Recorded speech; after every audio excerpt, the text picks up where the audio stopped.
Ну что, поехали. Всем привет! Это обзор колунов, какой лучше выбрать, топ лучших колунов. В этом видео расскажу, какие колуны лучшие, почему, покажу каждый в действии и дам советы по использованию. Выбор неправильного колуна может превратить колку дров в муку, нанести вред здоровью, и вы не получите никакого удовольствия от колки дров, а желательно бы его получать. Но сегодня я покажу, как избежать разных неприятностей, связанных с колкой дров и колунами. Сравню самые популярные модели и объясню, какой же все-таки топор и колун лучше. Поехали. Первый лот — это дедовские колуны. В чем их плюс? Их не жалко. Я считаю, что они уже полностью проигрывают современным колунам вчистую. Для того, чтобы расколоть 1-3 газика или там пару кубиков березы, там чего угодно в год, они достаточны. Больше считаю, что нет. Работать ими не в удовольствие. Пальцы отбивают. У меня был случай в мороз, как они не очень сильно пальцы поотбивали. Вибрация шла от деревянной ручки. Вот, и мельчить не очень удобно. Можно колоть, в принципе, и руками, и ногами, как угодно. Но если мы говорим про качественную, кайфовую, эффективную и результативную колку дров, то я считаю, что это на 3 с минусом, на троечку инструмент. Но работать им можно, многие люди его предпочитают. Есть люди с золотыми руками, которые могут под себя сделать такой инструмент. И топорище, и голову все наточить, все сделать, клин сделать классный. Есть такие люди. Вот, я предпочитаю покупать колуны хорошие. Вот дальше расскажу почему. Поэтому этот инструмент, он имеет место быть, конечно же, но он уже, считаю, отстал на сегодняшний день. Вот, это еще колунчик моего товарища Жеки, с которым мы дрова колем. Береза сухая. Дедовский колун не очень любит такую березу сухую. Вот, посмотрим.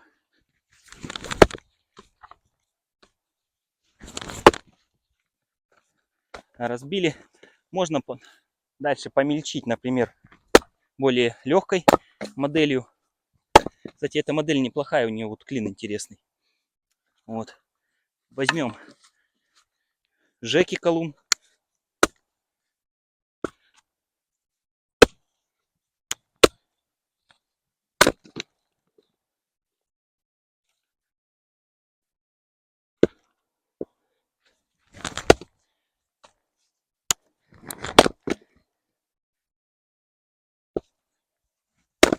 Как я сказал, работать можно, но работать можно всем. Мы продолжаем наше дров путешествие. Он в районе 2000 стоит. По весу где-то 3600. Его главный плюс — его не жалко, так же как и дедовские. Вот мы тут даже по обуху дубасили им, так вот вбивали как клин и кувалдой били по нему. Он для того, чтобы разбивать на пластинки, для того, чтобы разбивать что-то тяжелое, а потом уже топориком мельчить.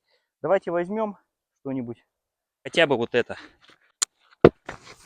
Он тоже не очень любит сухую. Вот, видите, встревает. Вот это уже признак того, что нужно будет делать лишние движения. Вот. Уже можно мельчить, в принципе, топориком. Можно еще вот потихонечку добить им. Здесь еще можно распластить разочек и уже мельчить. Считаю, что такой колун в арсенале нужен, потому что есть заказы, где древесина, чурочки на земле валяются.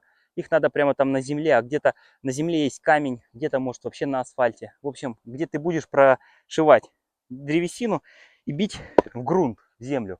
Там может быть что угодно. И если он что-то помнется, условно у него лезвие, ничего с ним страшного не произойдет. Вот, как минимум он сломается или испортится, и вы купите за 1500-2000 такой же. Как максимум с ним вообще ничего не произойдет, он просто немножечко потеряет свой товарный внешний вид, и вы продолжите им работать. Поэтому это такая рабочая лошадка, которой вот можно разбивать все, что не разбивается. Весом он 3,6 килограмм. В принципе, подойдет практически для любого человека с любой физической подготовкой. Вообще еще какой есть важный момент, о котором я заметил, что очень мало говорится. Надо смотреть, какое время года, о чем идет речь. Допустим, летом, когда жарко, не стоит брать тяжелые колуны. Но только если вы колите очень рано или очень поздно уже вечером, потому что жарко. Ты очень и так устаешь, ты машешь, ты весь мокрый, и так у тебя мотор работает, все, и ты устаешь. Зачем брать тяжелый колун, да? Поэтому летом я бы рекомендовал работать колунами там в 2,5 килограмма. Вообще для того, чтобы разбивать на пласты, нужен, считаю, колун 3,5-5, в зависимости от сложности древесины. А уже для того, чтобы мельчить, 1,5-2,5 килограмма. Если ты новичок, не стоит брать тяжелые колуны, там, например, какие-то колун Кувалда, вот я дальше расскажу про нее, Фискарс, 4,7 килограмм, не стоит, это очень тяжело. Нужно брать, берите максимум до 3,5 килограмм, чтобы вообще немножечко вес как-то, чтобы у вас ощущение было, вы как бы себя почувствовали, вес свой почувствовали, ноги, все, вдох-выдох, работа, то есть замахнулись, ударили. Вот. Поэтому это очень важный момент, смотреть время года. Зимой можно работать, в принципе, любыми, считаю, колунами, потому что зима, ты где-то, может, подразделся, морозец в Сибири, например, да, у нас хороший, 10, 15, 20 градусов, можно там легко достаточно быть одетым, пока дрова колешь, ну и кали себе спокойно их, да, любым вообще весом. Едем дальше. Топорик Беларус, к сожалению, сейчас колуна нету, он завис, так скажем, в маршруте у нас на одной локации. Вот, поэтому топориком можно мельчить. Я считаю, что это добротный колун, где-то на 4, и топоры, и колуны, вот, у них. И можно помельчить. Я, к слову, из Беларуси, это мой отечественный, родной товар. Вот, можно мельчить. Конечно, он легкий, вот, походный, я бы сказал. То есть он для таких лайт целей. То есть то, что мы даже колем, это уже слишком для него. Вот, можно вот и дальше условно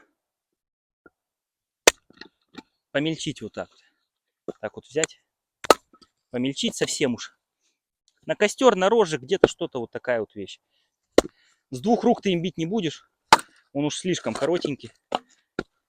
Ну, можно, конечно, ну, вот он. Ну, то есть, в принципе, честно скажу, я был рад, когда их выпустили, колуны и топорики Беларус.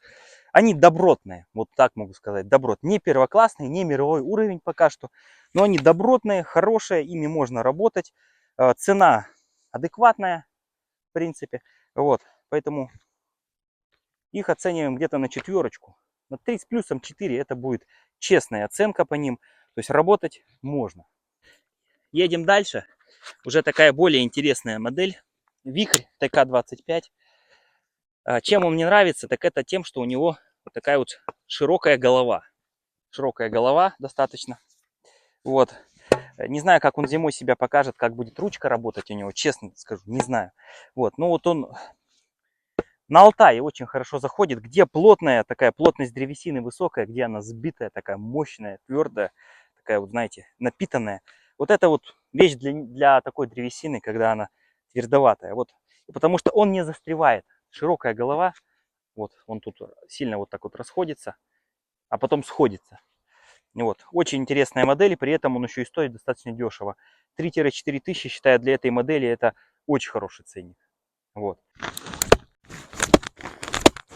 И тут уже мельчим. Рычаг у него достаточно хороший.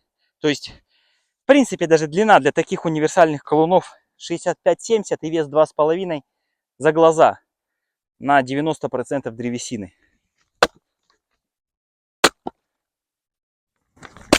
Вот, можно крупненько. Эти дрова пойдут на баню. Да, они где-то уже внутри подпревшие, но основания у них, торцы сухие, поэтому колоть их посложнее. Вот.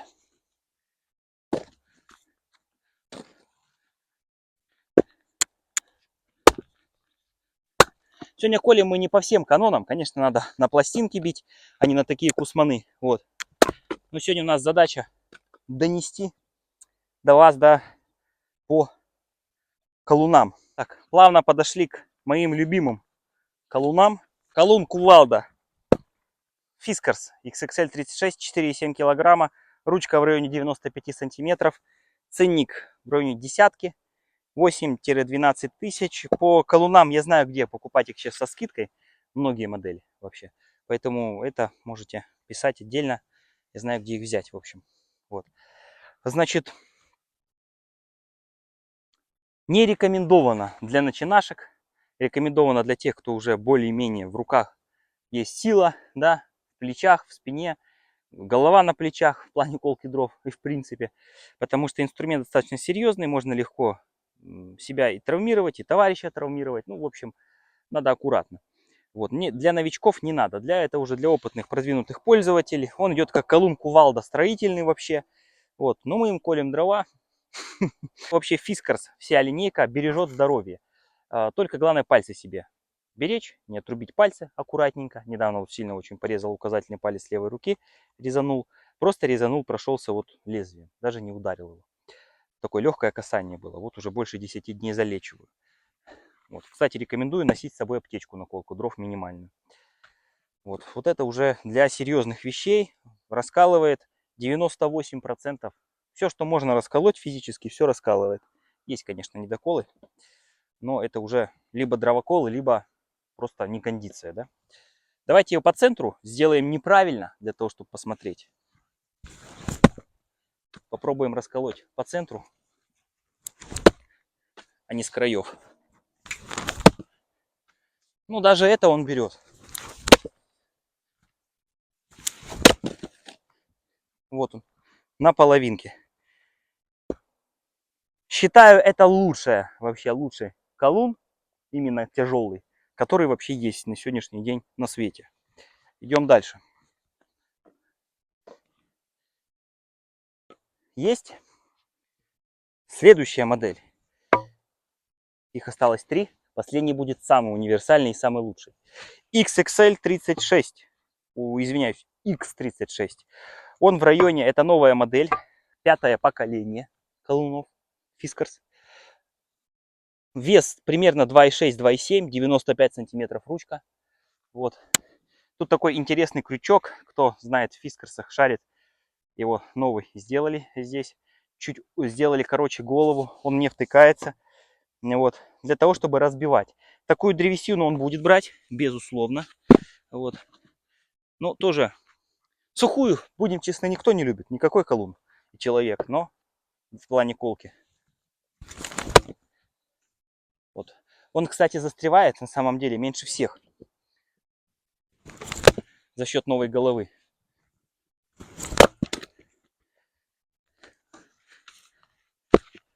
Вот можно еще разобрать. А это уже размельчить.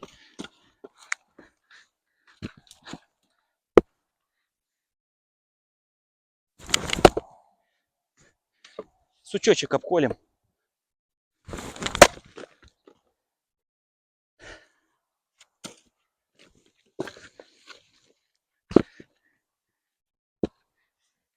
С Фискарсом, пожалуйста, очень аккуратно.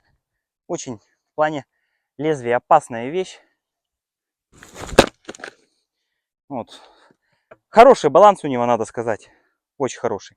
Также по Фискарсу и по многим другим колунам есть скидки. Вот это вот сейчас мой фаворит. Fiskars X28. Достаточно легкий. При этом рычаг хороший у него. Для того, чтобы мельчить, считаю сегодня номер 1. Лучше пока не знаю, не видел. Это номер 1 сегодня. По опытам. Такую березку, конечно, с одной руки будет сложнее, потому что она сухая. Где-то можно вот так вот положить и разбить.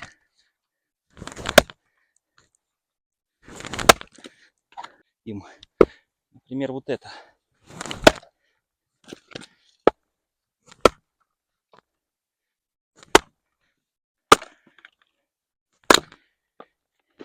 Еще важный момент. Не стоит думать, что вот один колун будет колоть все хорошо. Но я не беру колун кувалду XXL36 5 килограмм. Дело в том, что, например, сырая лиственница колется хуже, чем сухая лиственница. В березе наоборот. Сухая береза, она колется хуже, чем сырая береза. Вот. Надо смотреть регион. Еще, как выяснилось, допустим, на Алтае более сложная береза, чем в Новосибирской области. Вот. Под сосну можно свой инструмент. То есть надо еще здесь немножечко смотреть. Универсальные вещи есть. Вот. Но желательно в некоторых местах все-таки немножечко вдумываться и смотреть, какая береза, и под нее брать, или какая древесина, под нее брать свой инструмент. Даже у нас Новосибирской области по районам немножечко есть разная береза. Ты уже смотришь, что с собой взять на заказ.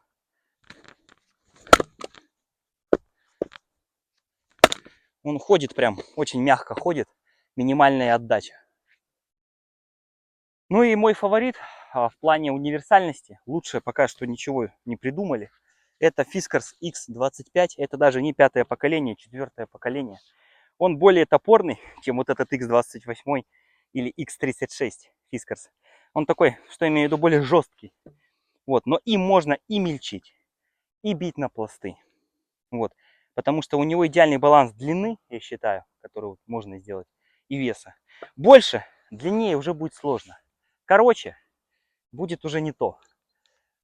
Тяжелее уже будет сложно мельчить. Легче его сделать, будет сложно бить на пласты. Это то самое, тот вот универсальный солдат, который на сегодняшний день является лучшим по опытам. Именно для того, чтобы вот взять, если один колун какой, я бы порекомендовал его. Давайте разберем.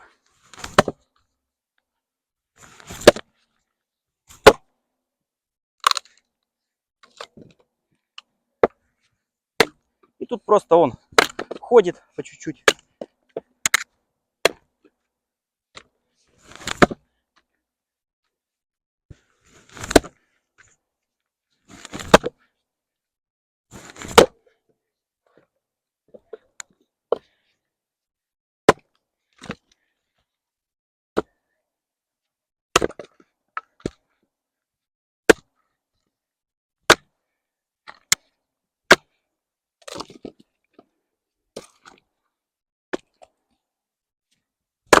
Вот. Это финальный колун был. Желаю всем с удовольствием заниматься колкой дров, подтягивать свою физическую подготовку. Турники, брусья, отжимания, приседания еще отдельно, планка, базовые упражнения. Вот. И выбирать инструмент под себя. По всем вопросам по инструменту можете писать мне. Я в рамках уже своей компетенции по колке дров помогу вам подобрать нужный. Всем добра, занимайтесь спортом, обязательно высыпайтесь, особенно если вам 30+.